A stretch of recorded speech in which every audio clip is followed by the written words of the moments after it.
Oh! Hey! What's up, Addie? How are you? Oh my God, I miss you. I miss you too. You know what's funny? Before we even lace this up, I was thinking because you guys are in town, it seems like every 6 to 8 months. I'm like, man, I miss the gang. So No, we gotta make more happen.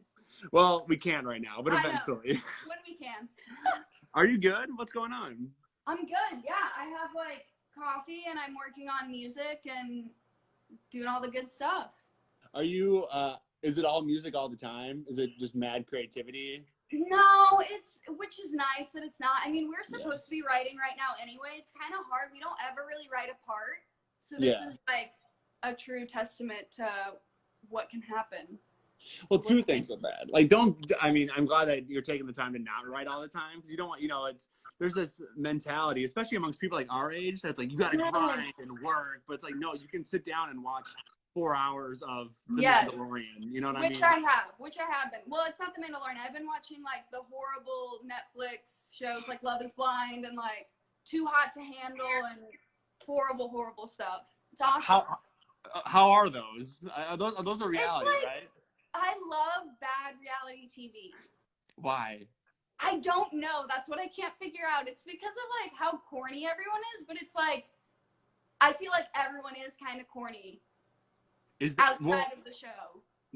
I think that's just humanity. We're all kind of corny inherently. Exactly.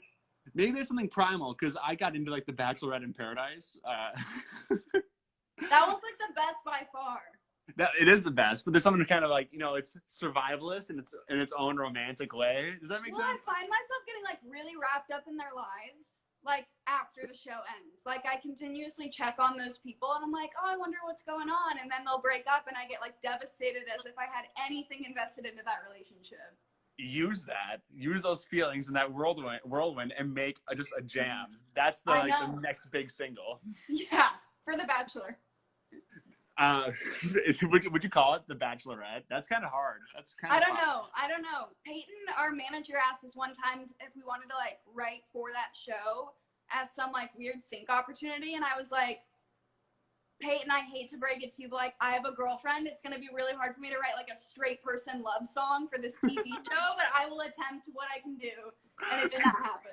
Yo, this is great. I'm glad I was going to tweet you about this. I wanted to save it for the interview. So since we last spoke, I've gotten engaged. And we're going to have Hands Down at the ceremony. We're going to have a No, you're not. Yes, it's going to be one of the precursor songs. Yes! Oh my God, that's amazing! It is amazing. So do not doubt your ability to write just a hetero love jam, Addie. Yeah, and I'm always messing with people because it's like, it's such a like sensitive topic. It's so funny on Twitter. Like we have like our LGBTQ plus fans, and then we have like people that aren't a part of that community, and it's so funny. They like battle over the songs, and I'm like, it's just for everybody. It's okay. It's gonna be okay. Love is love, and that feeling is. I mean, perhaps that's the. Ooh, this is an interesting conversation. Perhaps that's like the root of it, right? That it all is that same feeling that you're falling into love. Yes. No, exactly. That's exactly it. No, it is that. And that's what I love about Hands Down, actually, is that it wasn't written for a specific person in mind. I actually went with a friend of mine and like interviewed couples of like all different walks of life, old couples, young couples, new, like whatever it may be, like same sex, not same sex, interracial, not interracial, like whatever it may be. And so it was really cool to like gather that and then to make a song out of it. And I think that's why I still love it, is it's like, it's just this thing that's for everybody. That is so sick. I was reading this interview while I was prepping that you said that like Hands Down was an anomaly or it sticks out from your catalog. Do you still feel that way? Yeah, it's like the one, like, it's so funny to me because we wrote it at like 15 and 16 and then it did really well and like got us to where we are, but I don't feel like it sounds like any of our other music. In what regard? I don't know, like that it's happy kind of. Like it's not angsty and it's not like sad, and I feel like that's kind of what we went into afterwards, which is funny to me, but I love it. It's still like, it's an indie song. Yeah. It's like if you're an indie band, it's gonna sound that way. I don't think it's like horribly far off, but it's really funny. And people will be like, when are you gonna write the next Hands Down? And it's like, I don't know. Probably never. I wish we could like write a song that does super well, but it's okay. It's not what's on our plate right now. No, I mean, you guys have such a. I was talking about this before you joined the live. Like your guys' trajectory is, it's exponential, right? When you're like, and then I mean, maybe because I'm just like a stan, but. But when you start that young and have that success and have like the people around you and the minds that you guys do and the smiles and like the humanity that you guys do, I just don't see you guys failing. So that next single, hands down, just like the beginning chapter of a wonderful. It is. Let's see. 2019 was a crazy year for you. I remember just watching this from the sidelines and being like, whoa, they're working. Bombay Bicycle Club, Hippocampus. Crazy. Rainbow Kitten Surprise. What was it? What was 2019 like for you with writing the EP and touring all the time? Can you summarize that year for us? Yeah. Oh my gosh, all of those bands are like in my category of favorite bands of all time. So that was absolutely insane to just like watch and listen and be a fan every night. And after our set, we would just go watch and have the best time ever. That was really crazy. It's like one of those things to put it into words, just it seems surreal. Like now that it's happened, I'm like, no, that didn't happen. There's no way that happened. It was so cool. Rainbow Kitten Surprise especially was like watching their energy, and like their lead singer is very quiet outside of performing. And it's like, you almost think he doesn't like you. But then you talk to the rest of the crew and they're like, no, he's like that with everyone. He likes all of you guys. And it's funny because he's just very in his head. Wow. And so we didn't talk the whole tour. And then I had made some comment about, he does this really cool thing where he like flips over onto the ground. I don't know. I like anything acrobatic. Yeah. So I mentioned it to him earlier on, and he pulls me aside like the very last minute of us all being together. And he's like, I was looking for you because I want to teach you that trick. And so we're like sitting in this room by ourselves in like the basement of a venue, and he's like teaching me how to do it. And I'm just like, what is happening right now? Like to meet someone that you look up to so much, and then for them to end up being like a really awesome person. That's the cool thing, is everyone we've toured with so far is genuinely nice. And I think that stands out more than anything. Like, cause it's cool to be talented, but it's cooler to be kind, honestly. That's a bar. That's a bar. Speaking of nice people, Jake from our beloved Hippocampus produced I'm Afraid I'm Not Angry. Yes, he's my god, it's him and another guy from Minnesota named Caleb, who's like behind the scenes on a lot of stuff they do, I think, as well. And they're just so great to be around. Jake's so funny. When we were on tour with them, we did an interview and we couldn't find, who was it? Brandon like didn't make it to the interview for some reason. I think his phone died and he got lost. I don't know what it was, but we had Jake come sit in, and I don't think the interviewer knew who he was. No. So he's sitting there just like being ridiculous and being who he is because he's so funny. And then like Brandon walks in last second of the interview, and the interviewer's like, oh, and I think put it together. But no, that guy's awesome. He's a really good friend, and he's a great producer and a great musician, and it's just like crazy to see. He's really excited about everything he's doing, which is really infectious. And Caleb's the same way. So like, I don't know, I have a hard time in the studio, so I'm kind of like, I don't know, kind of bummed out, kind of this like dark cloud. And then Jake and Caleb will be like, no, that's amazing, and it gets you like energetic and in the zone. And I can't speak highly enough. That's awesome. That's what a producer should be. Like, just like, the engineer of the exactly. To make sure it keeps going.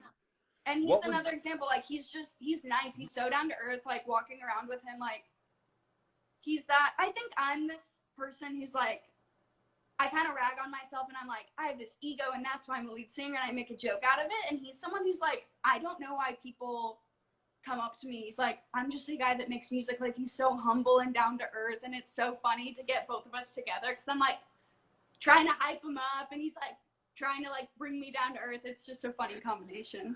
It's a creative match made in heaven. Yes. What was I was trying to articulate this in my post, like being like, hey, Ad, you're gonna be on the live. I was trying to say it, but I kind of failed. I was trying to talk about how I'm Afraid I'm Not Angry kind of seems like an amalgamation of all your prior works, right? It has that coming of age nature, and that's kind of like your age plays into your creativity, right? Yeah. But it also there's like this maturity and urgency and anxiety in the album as well. Is that a fair thing to say? Yes, I don't want to put super words fair. in there. No, you're hitting the nail on the head. So, like, what was your creative thesis statement with that EP? Just with 4 songs, what were we trying to do with that? Yeah, we were trying to talk about, I was trying to talk about different aspects of fear. I felt like I had hit a season of life where I was very anxious all the time. Like, Simply Surviving is about my fear of dying in a plane crash, which is, like, so real because, and it comes from a place of, like, I don't want to miss out. Like, I remember I went to Europe over the summer. I was lucky enough to do that, and I had to fly by myself for, like, 10 hours. And I was crying for the first, like, 2 hours of the flight. Like, I'd call my dad right before. I was like, I can't do this. He's like, you got to do it.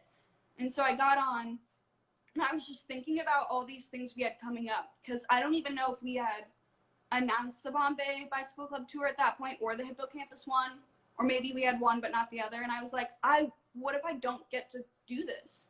Like, I want to live so badly. And so I thought that that was probably something many people feel of, like, wanting to be there for the good stuff.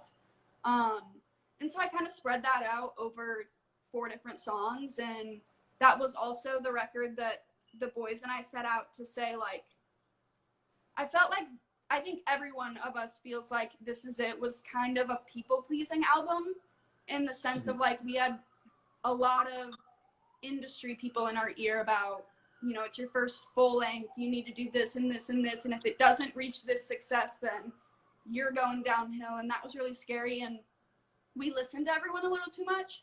And so for this EP, we were like, nobody is allowed to say anything. You can hear the demos, but you're not allowed to comment on it. You need to let us go do what we want. And they're awesome in the way where they were like, okay, yeah, go for it. And so we did, and then this is the final product. And I think now we're in a place for the second record where it's like, okay, how can we combine what we learned from the first album with this mentality of also doing what's best for us as individuals and as a band? And it's tricky. That is tricky. Well, also, let's go back. This Is It's fire. Okay, I'm not gonna hear that from anyone that it didn't do what it was supposed to do, because it's a great work of art and it speaks to me. It speaks to a lot of people. So I don't think anyone would characterize it as that. And 2, that's just interesting to hear about I guess, just all the different hands in the kitchen. There's too many cooks in the kitchen type thing. Kitchen, yeah. But as far as, you know, speaking just to you guys as a band, what changed from, let's say, Hands Down to Simply Surviving? What changed as far as, like, how you approach songwriting, or how, you know, maybe how you, like, wrote lyrics? What evolved? Oh my gosh. I brought the heat today. Yeah, seriously. I think starting out with the lyrics, I feel like from Hands Down all the way to our latest work, I got lost, and I tried to say the word you when I really meant me or I, because I think I thought that was more universal or something, when that's not. Because when I don't know, when I'm listening to lyrics, like, just because someone else says I doesn't mean I don't put myself in that position. So I kind of tried to strip that and go back to being like, I'm gonna write for myself and what I feel very strongly, and it is gonna be about me, and that's okay, because that's not me saying no one else can feel that way. It's actually the opposite. And then I also tried to make things a little bit more simple. I think growing up, it's like I listen to bands like Vampire Weekend, and Ezra Koenig's so cool and says things in, like, the weirdest way, and I feel like I learn more vocabulary just by listening to that band. And so I was Makes like, it smarter. that's what writing indie music is like. You're saying something simple and you're really complicating it and you're dressing it up. And I think that's still really cool and fun to do. But for this EP specifically, I tried to make it not that. I tried to be okay with just saying a sentence the way I would say a sentence to a friend. Yeah. Yeah. And so now I'm kind of teetering between the two of, like, for a full-length record, I have the opportunity to do both, I feel like. It's, you know, I mean, the whole thing between, like, pronouns, you and I, that's the same thing. We learned that in radio. Like, don't say I. You got to say you to, like, bring it in. And I think that's, you know, it's well-intentioned, but could be short-sighted at times. It's such an interesting thing to think about because if it's good and if it's authentic, that's what brings people in. Exactly. Regardless of the it media. felt like almost making a mask by saying like you and then doing the rest of the sentence where that's not what I meant. Yeah. Speaking of, so you spoke of like, I feel like having a song in a movie is like a big indie coming of age thing. Yeah. Have you guys had a song in a movie or a TV show? Not that anybody knows about. Oh. Possibly. I feel like it's like when you sign contracts and then you feel like you're jinxing things, which I don't even know if at this point it can be jinxed. We're not talking about it. But we'll get there when we get there. If you could, okay, so that's promising. If there's any movie or TV show that you could have a greeting committee song in, what show or movie would it be? And bonus points, I think this might be even more important. What scene? Is that? Oh my gosh. Yeah. I love the soundtrack from 500 Days of Summer with classic indie answer. That does not count. You cannot say 500 Days of Summer. But it's my favorite movie. It's one of my favorite movies. I love that. No, it would be because they have a killer soundtrack. So to be a part of that would be like really cool. I'll try to think of another one. Like, oh gosh, I don't know. What's the last? I'm so like stuck in bad reality TV that I can't even remember the last like good TV show I watched. But I know I did not too long ago. Oh, I'm watching like Marvelous Miss Maisel. That'd be sick. Have you seen that? I've seen bits and pieces. I'm in a big Scrubs and Breaking Bad hole right now. I feel like Brandon and Austin really like Scrubs for some reason, but I could be totally pulling that out of my ass. But I'm pretty sure they do. I think it's a dude thing. I think we like the two guys. I've seen bits and pieces of it, and I think it's funny. So yeah, it's brilliant. That'll work. No, that would be cool.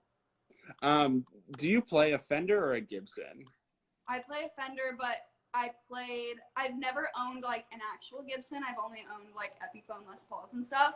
But that was like my dream guitar growing up, which is really funny because I'm on the opposite end now. A Les Paul? Yeah, I wanted like a gnarly, like really cool, edgy Les Paul. But now I did. Yeah, see, that's same. I had a Gibson growing up. I think that's Guitar Hero's influence over us because you know everyone in Guitar Hero had a Gibson.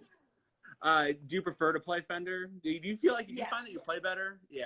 Yeah, we love Fender. Everyone in the band plays Fender products. Brandon's guitar is like, it's really weird because if he's not playing his Strat, it almost doesn't sound greeting committee. And it's not just a Strat, it has to be his specific Strat, which is really cool. Whoa. But then I have my white Strat and I love it. And then they sent over a Fender Mustang, which was so nice of them, which is like, that was like a cool pinch me moment where I'm like, 8-year-old me is like, whoa, I'm getting free guitars. This is cool. And also, did you say you got a Jaguar? No, Brandon got the Jaguar. I was like, I don't really play guitar on stage. I play for like 2 songs. He can have the Jaguar. He deserves it more. But he plays that for a lot of the newer stuff we do live. That's a hot guitar. It's a hot guitar. It's a hot guitar. Oh yeah, it's cool. That's incredible. Also, I just noticed I'm wearing a 49ers jersey right now. Congrats on the Super Bowl victory. This was just because I'm doing a Jersey Today thing. You're not gonna make me that mad. You're gonna make Peyton mad though. I understand, and I was like picks fights with people. She like picked a fight with a woman where they were in line at like I don't know. I want to say like Starbucks or something, and she was wearing like 49ers gear and Peyton was wearing Chiefs gear and Peyton like tapped her on her shoulder and like started a tiff with her and I'm like, dude, that's funny. That's so This is well, yeah. And now she's in the comments. Okay, it's a Colin Kaepernick jersey. That's why I have it. And I was cheering for the Chiefs, but I just wore this. That's so funny. Hi, Pete. Are you guys big in like do you guys follow the Kansas City sports scene? Is that your vibe? I'm a fair weathered fan. So like if we're doing well, yeah, it's cool. I think Patrick Mahomes is like super awesome and that's like all I know. That'd be sick if you can get Patrick to he is awesome to be in a music video or something. That would be really cool. I think Peyton would lose her shit, honestly. Peyton would like die. That'd be so fun. That would be crazy. I mean, it was definitely really cool. It was like the whole city was just like so loving and awesome when we had that parade. Do you ever think back to like high school and how the jocks and band geeks were always like at each other? Or I guess it was the jocks because I don't know. That's just who bullied me. But see, that's funny because we all came from very different like high school lives because Yeah. Pierce, Brandon, and Austin were in marching band, and I was like the Stuco kid, and like I'm trying to think of how to phrase this nicely, but like I was friends with everybody, and I loved that. And Brandon and Austin were drumline, so they were like the cool band kids, and then Pierce played saxophone, which like came in handy right about now. Yeah. Now he's like up there shredding it on sax, getting all the ladies, and they love it. And he's like, yeah, I was a band kid. The band kid glow up is always real in your early 20s. It's wonderful. I think the thing nowadays, and we're seeing this now they're all in quarantine, is that divisive nature that doesn't exist in the real world, whereas sports and music are the same coin, right? It brings people together. It's just different communities. It's very similar. It doesn't. It's really crazy. Well, and it's like, it's weird because if you're good at something, nobody cares. Like if you are an amazing drumline, band geek, whatever, like you're just cool. And but that's like not the right energy to have. Like someone being passionate about anything should just be cool. And like it takes until graduating high school to realize that. That's a maturity point. That's something you don't realize until you get away from it because you're so. I know, yeah. I don't know. I think for me, because I had so many different friends in so many different groups, and it was not fun being like. I remember someone I wasn't super close to had done something like not cool, whatever it was, and I got lumped into it because they were like, you and your friends are so mean. And I was like, I would never, ever do that. And I think that made me kind of distance myself because I was like, that's not what I want to be a part of at all. And it's weird because, yeah, it does inspire. You were just like mature. Those are the people now that, like, they peaked, but they were like, I don't know. And that's not nice to say, but they're not watching this. Yeah, and you know what? You're right though. Like, is it bad? Is it bad to like see the person that was mean or peak and be like, yeah, you deserve it? Is that bad? I don't know. I feel so vengeful. It's kind of like you kind of set yourself up. I really believe in karma, so it's like I don't want to do stuff that's gonna like come back and bite me. Well, you're just a kind person. We have kind hearts with a little vengeful outline. Yeah, I was gonna say. I don't know. I'm kind of scary sometimes. Well, all optimists are. You know what I mean? What's next for the Green Committee? The second full length, I'm assuming. What do you see in the immediate future? That's what we're working on right now. So hopefully that goes well. It's like so. Whenever we start writing something, is like the scariest time because no one knows what direction we're going in, and it's not put together. And I'm like, oh my god, we're never gonna write another good song. But then it's kind of like throw in something that's fine. You have like the full globe to explore, right? Like the globe is your creative space. But like, hey, let's narrow this down to like a city. So you know, like, hey, we're in this city. You know? Yes, that makes sense. Hey, come on now. Do you have any juicy tidbits, or is it still like too far in the infancy to really describe it? I really don't know. For a while, I thought like, oh, we're about to write our like 90s sounding record, which is like kind of cool, but I don't know anymore. Now we're kind of leaving it. That's a pretty juicy tidbit. I know. I don't know. I'm sure we'll have a song that reflects that. Brandon just sent this really cool idea that I put vocals over. And it's funny, I don't know if you like Fiona Apple or have listened to her new record at all. It's very challenging, but that's what's dope about it. She's like, it's so interesting to me because there's these artists who, in general, like, I don't know if, I think that everybody knows Fiona Apple, but I think if I went and said that name to my parents, I don't know if they would know who I'm talking about, even though I feel like they should. Yeah. But because they're like pop listeners. But then you have these artists where like other artists just like freak out over them. And I think that's Fiona Apple, and I'm a part of that club because this record came out and I'm like, I'll never make anything as cool as this. This is amazing. And so I wrote lyrics to reflect that. And then Brandon, not knowing I had written lyrics about that, sent over something and he's like, yeah, it's kind of ripping off Fiona Apple a little bit. And I was like, that's so funny because I wrote these lyrics about how I wish I was Fiona Apple. And he's like, yeah, that's kind of funny. So that's what we just did today, and we'll see how that goes. I can't wait to play it in Minneapolis. It's going to be great.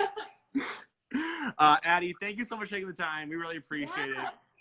Please stay safe and sanitize. So much. Oh my gosh. When This was great. quarantine's done, we're coming to Minnesota. We'll make I can't it happen. wait. I'll buy 3 pizzas. You can come over. We bought a house. Here it is. Yes. Come over. Enjoy the crib. It'll be wonderful. And we'll play. We'll play for you and your fiance. We'll can just I have play? our own intimate wedding.